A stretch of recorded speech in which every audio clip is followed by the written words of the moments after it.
She marched across my lawn, pointed at my RV, and shouted, "This is getting towed today, whether you like it or not."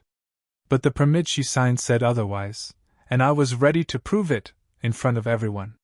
Hey everyone, I'm your host, and before we dive in, let me know in the comments where you're watching from. This story is a wild ride involving a stubborn RV owner, a power-hungry HOA Karen, and a document she really wishes she'd read before signing. What started as a normal weekend turned into a neighborhood spectacle, complete with threats, legal drama, and a twist so ironic it left the entire board speechless. If you've ever dealt with HOA nonsense or someone who thinks their clipboard gives them unlimited power, you'll love what happens when one signature turns the tables in the most unexpected way. Let's get into it. It all started on a sunny Saturday morning, the kind of day where you just want to sip your coffee and relax. I had finally finished restoring my RV, a long project I'd been chipping away at for months in my spare time. The engine purred like a dream, and the bodywork was flawless. I had it parked right in my driveway, gleaming in the sun, ready for our first weekend trip out of town. I didn't even get to pour my second cup of coffee before I heard heels stomping on pavement, and a voice that could shatter windows. "You can't park that thing here. It's against HOA code." I turned around, and there she was, Karen. Perfectly styled bob haircut, HOA clipboard tucked under one arm, and a scowl that could curdle milk. She didn't even say good morning. She went straight for the RV like it had insulted her personally. "It's blocking the aesthetic of the neighborhood," she barked. "I'll have it towed by noon if it's not gone." Now, I wasn't new to HOA drama. I'd heard the horror stories. But I also wasn't stupid. I had filed a permit months ago for temporary RV parking, and it was approved.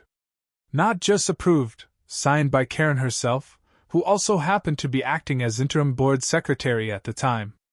But I didn't mention that right away. Instead, I kept calm and asked, "Can we talk about this like adults?" "No discussion. You're in violation. It's being removed." That's when my stomach started to twist. Not from fear, but from confusion. Why was she acting like this? She knew about the RV. She had smiled and nodded the day I submitted the permit paperwork. Something didn't add up. As she walked off, muttering about calling the tow company, I stepped inside and grabbed my files. I kept every HOA-related document in a blue folder. Permit applications, emails, even screenshots of text confirmations. I knew the kind of power games HOA folks like to play, and I wasn't about to be caught unprepared. And there it was, permit #RV721, valid for 10 days, with her loopy, overly perfumed signature in black ink at the bottom. I walked back outside, just in time to see Karen taking photos of the RV like she was documenting a crime scene.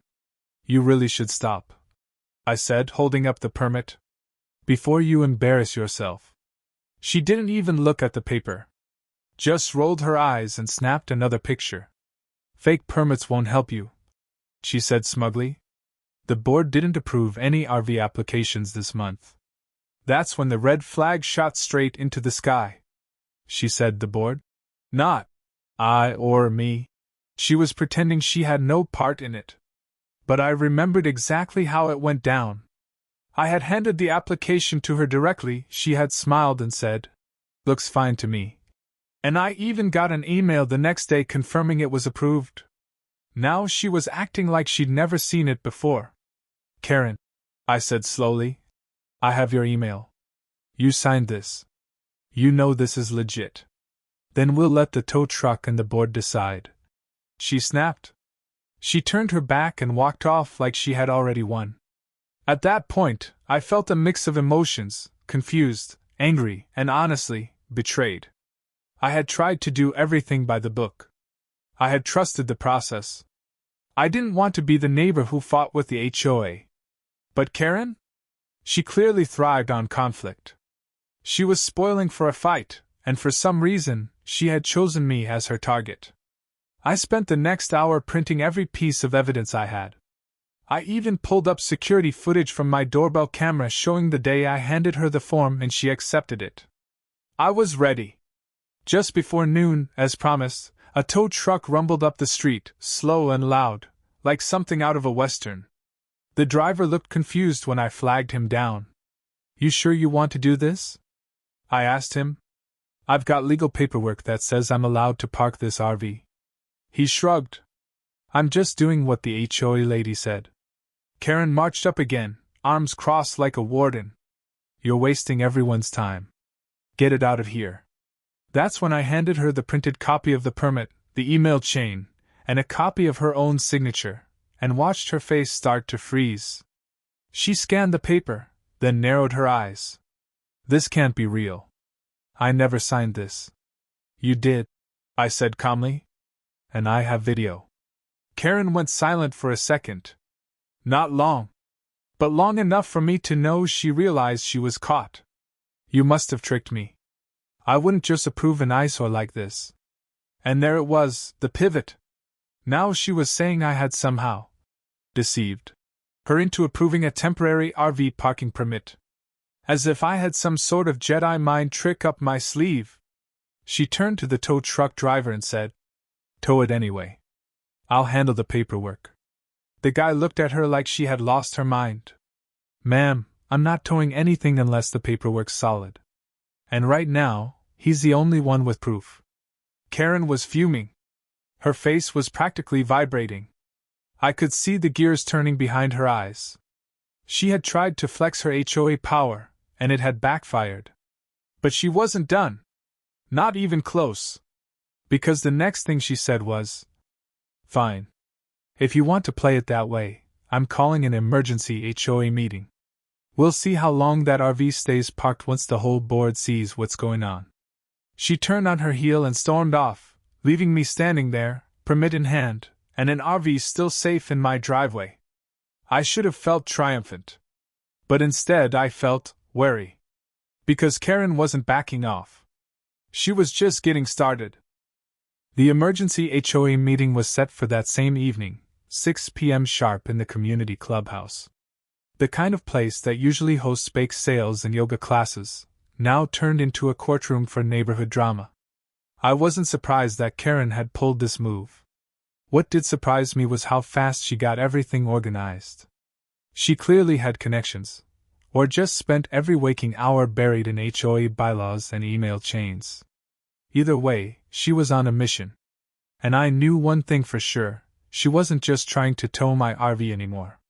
She was trying to ruin me publicly. I walked into the clubhouse with a folder full of evidence, a calm face, and a churning gut. About 15 neighbors had shown up, some curious, others clearly siding with Karen. She was already there, standing at the front, practically glowing with self-importance. "Thank you all for coming on short notice," she said, clutching her clipboard like a shield. "This is a serious violation of our HOA regulations. One that, if allowed to slide, will set a dangerous precedent for all of us." A few people nodded in agreement. I spotted one guy in the back whispering, probably something like, "Isn't that just a camper?" "Before we begin," Karen continued, "I'd like to state that I was misled into signing an unauthorized permit that was later used to justify illegal RV parking. This," she pointed toward me, "is a deliberate act of deception." I raised my hand slowly. "Can I respond?" "In due time," she said. "Let's hear from the board first." What followed was 15 minutes of dry reading from HOA policies. Karen had highlighted sections about visual disruptions, temporary structure bans, and driveway vehicle usage. Her tone was robotic, but her eyes were locked on me the entire time, like she was daring me to blink. Finally, it was my turn. I stood, opened my folder, and placed 3 copies of the permit in front of the board members. "This is a valid, signed permit, approved 3 months ago and submitted in accordance with HOA procedures. It includes an email thread confirming acceptance, and a time-stamped video of me handing it directly to Karen. This is her signature." The room got quiet. I clicked a small remote and the clubhouse projector flickered on. I'd come prepared with the doorbell cam footage, and it played clearly on screen, Karen smiling, holding the permit, saying, "Looks fine to me," and signing it right there on her clipboard. That footage is doctored, Karen blurted. You're twisting this to make me look like the villain.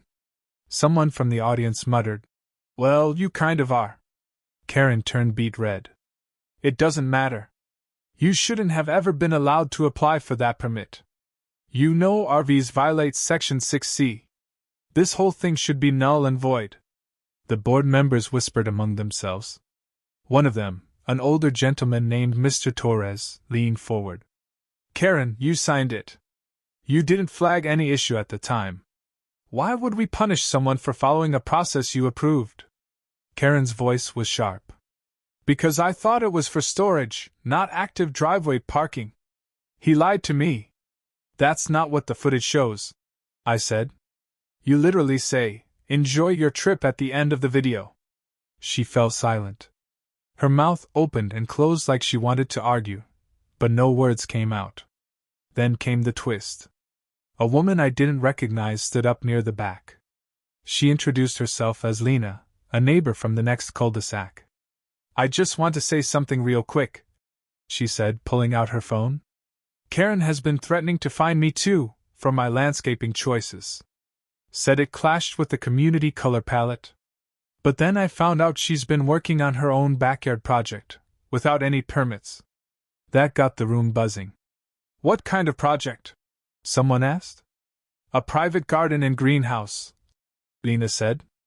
It's hidden behind her house, but I saw her getting materials delivered last week. Everyone turned to Karen. Her arms were crossed, but now her shoulders looked stiff.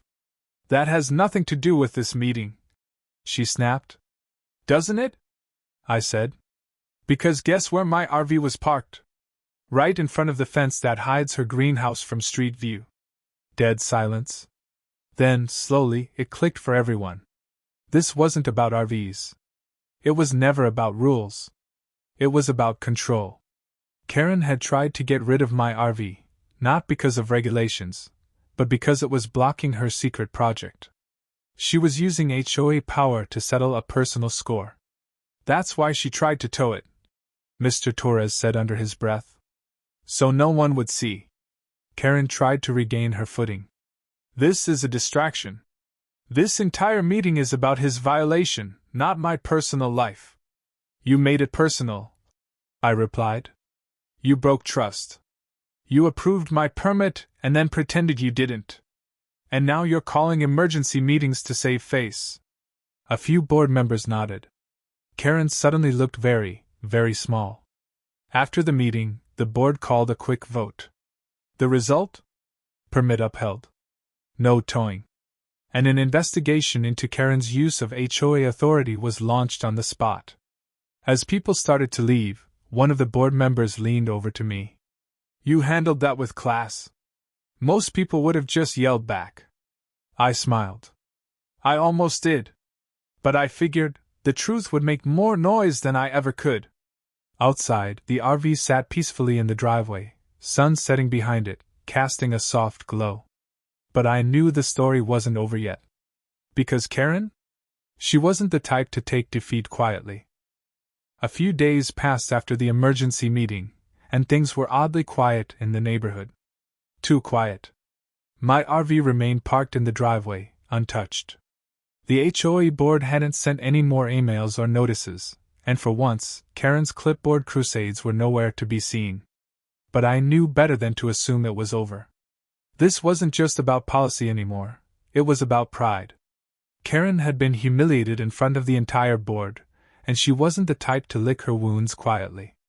Sure enough, on Wednesday morning, I found a bright orange violation warning taped to my front door. Unapproved modifications to driveway structure, non-compliant surface material. I stared at it for a full minute, trying to process how absurd it was.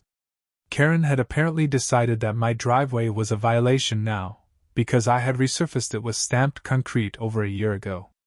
It had been approved. Officially. With receipts. But now she was digging through anything she could find to retaliate. Okay, I muttered to myself. She wants round two. But instead of firing back, I decided to do something different. I invited my neighbors over for coffee that weekend, specifically the ones who had been at the emergency meeting. I figured it was time to stop being reactive and start being proactive. To let the neighborhood see this whole drama for what it really was, not a fight about rules, but a woman on a power trip abusing her authority. They came, about 8 of them. Some curious. Some sympathetic. Some just amused. We sat outside on lawn chairs, right beside the RV. "You really think she's not done?" one neighbor asked. "Not even close," I said. "She's playing chess, not checkers." Then Lena, the woman who had exposed the secret greenhouse, leaned in and said, "You know, she's building that greenhouse illegally. But it's not just that. She's selling herbs and starter plants on Facebook Marketplace. Making money off it." "Wait, seriously?" "Yep. Technically a business. And HOA rules don't allow home-based businesses without board approval." That changed everything. Because if Karen was operating a commercial greenhouse from her property, and going after me for violations, then this wasn't just hypocrisy, it was a full-on abuse of power. I didn't want to go nuclear. But I wasn't going to stay quiet either. So I submitted a formal complaint letter to the HOA board, documenting Karen's business, the violation warnings she'd sent me without board consensus, and the personal conflict of interest regarding her secret greenhouse.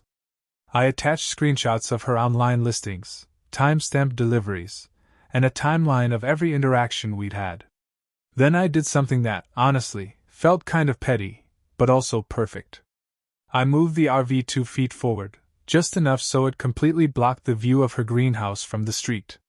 And then I added a "Weekend Warrior, Adventure Bound" decal to the back window. That weekend, the HOA board called another meeting, but this time, without Karen present. I showed up early. My documentation was ready. And so was everyone else. Mr. Torres led the meeting. "We've received a troubling amount of feedback regarding board misuse of authority and selective enforcement of rules. In reviewing complaints and available evidence, it appears that Karen has acted unilaterally on multiple occasions, without board approval, and may have personal motives influencing her decisions." He gestured toward the table where my complaints sat in front of each board member. "At this time, we are suspending Karen's enforcement duties until further review. All previous violation notices issued by her alone will be investigated and potentially voided." Boom. The room was quiet, but the air buzzed with tension. And then someone in the back, an older woman who had stayed quiet at most meetings, raised her hand. "Why did she even want that RV gone so badly?" she asked. I answered. "Because it blocked the view of the illegal greenhouse she built. She didn't want people seeing it. So she tried to erase the obstacle." Gasps. Whispers. One board member actually shook his head in disbelief. And that's when it hit me, not just what she had done, but how far she had fallen just to stay in control. She had sacrificed her integrity, her reputation, and the trust of the community to get her way. Over an RV. Over a garden. Over ego. After the meeting, I walked outside and finally, felt a weight lift off my shoulders. But there was also a strange sadness. Not for me. For Karen. Because despite everything she did, I realized she had probably started off as someone who wanted to do good. Who believed she was helping the neighborhood. Somewhere along the line, it turned into something toxic, this obsession with being in charge, with winning every argument. Control had eaten her alive. Sometimes your worst enemy isn't the person who tries to control you, it's the person who's lost control of themselves. And if you respond with logic, patience, and facts instead of rage, you don't just win the battle, you preserve your peace. The RV stayed parked through the summer. Karen, meanwhile, disappeared from HOA duties. I heard she stepped down a few weeks later. Her greenhouse? Still there. But now it's legal. She filed the permits the right way. People in the neighborhood still talk about that whole mess. But they don't call it the RV incident.